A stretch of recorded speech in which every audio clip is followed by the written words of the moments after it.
Olá, meu nome é Rafael Neves e hoje falarei a respeito de um eixo principal sobre matéria e energia, mais especificamente a respeito da vida, Terra e cosmos.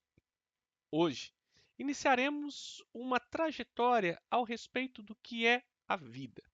Na verdade, a definição biológica de vida. Para definirmos a vida, nós precisamos pautar o nosso conhecimento, o nosso valor, a nossa crença religiosa.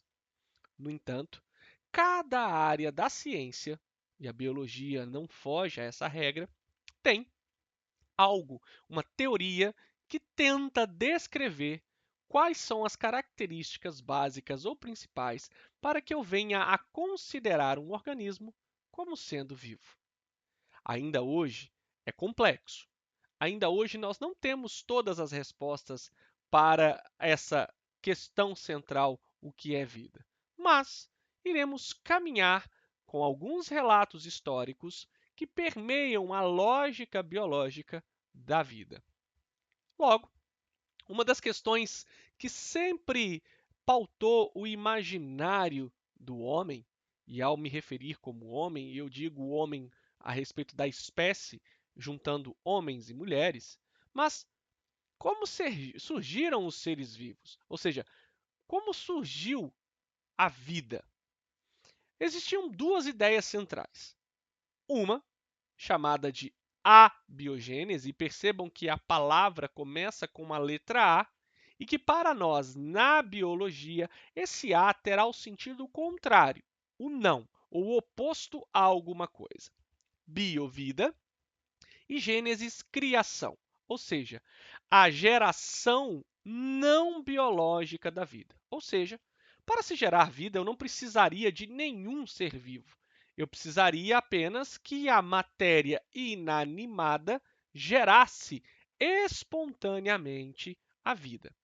Ou seja, a ideia da abiogênese diz que todos os seres vivos surgem a partir da matéria sem vida, ou seja, a matéria bruta, desde que essa matéria bruta seja dotada de uma energia ou de uma força vital.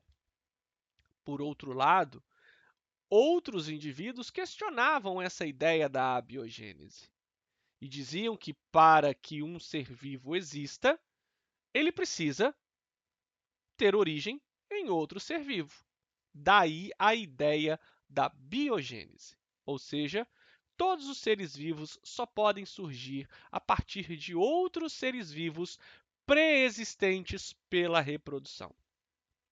Só que, neste presente momento, eu irei provocá-los.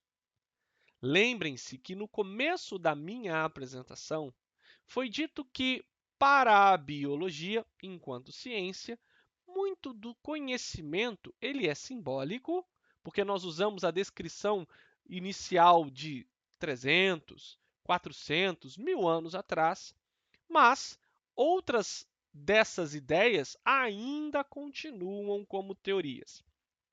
Logo, se a abiogênese, aos nossos olhos, pode parecer estranha e que a biogênese ela tenha mais sentido, a primeira forma de vida, ela se originou de que forma? Percebam que nós não temos essa resposta, porque é muito fácil, como um ser vivo, descrevermos a nossa própria história enquanto nós estamos aqui vivos.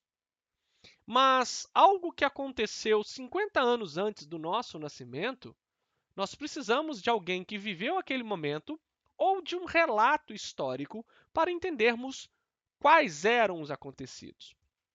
Talvez encontrar uma pessoa de 100 anos atrás com boa memória para descrever exatamente como era a vida 100 anos atrás começa a ficar uma tarefa um pouco mais complexa.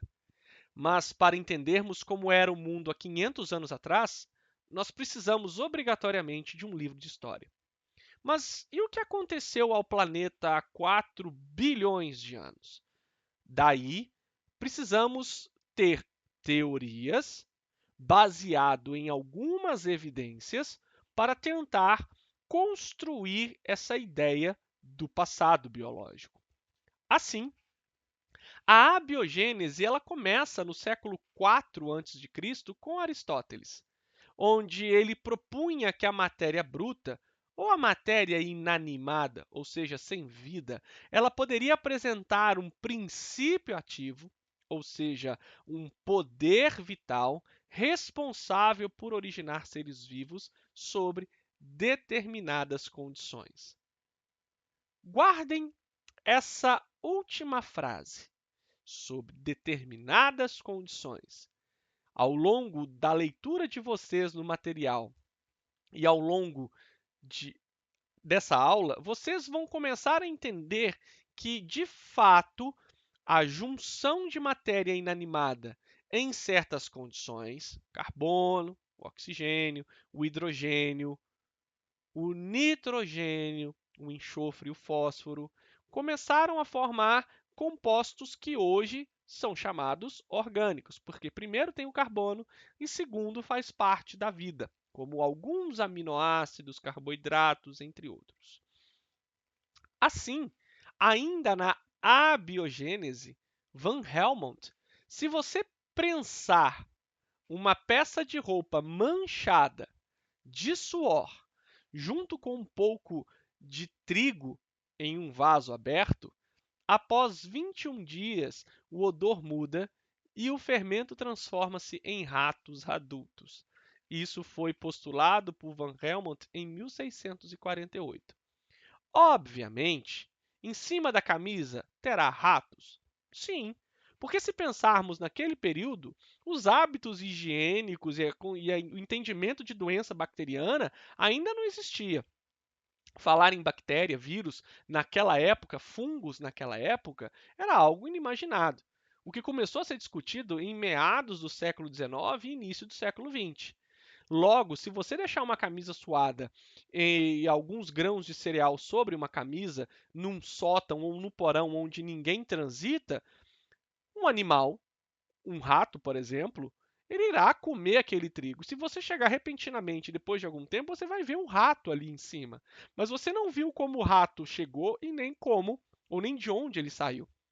Para as pessoas que acreditavam nessa ideia na época, o que fez com que o rato aparecesse ali fosse a energia vital presente no suor.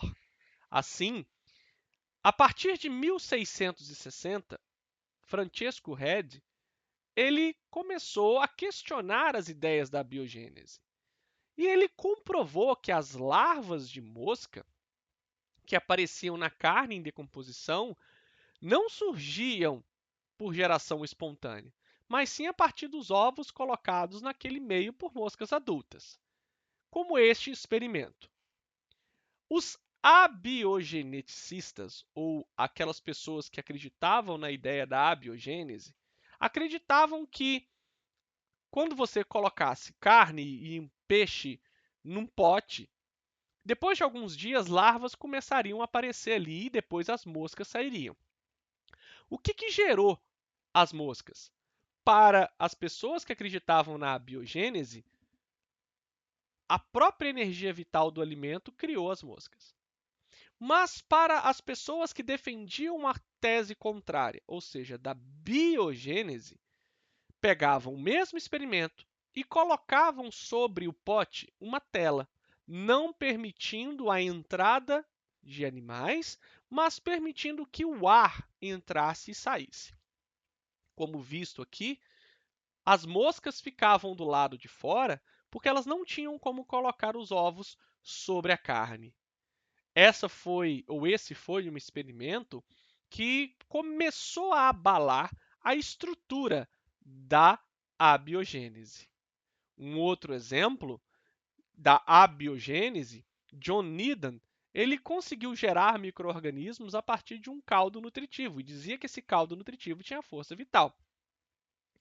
Lázaro Spallanzani, pouco tempo depois, em 1766, ele refez esse experimento de Needham, que colocava caldo de carne em um recipiente, fervia e desligava o fogo.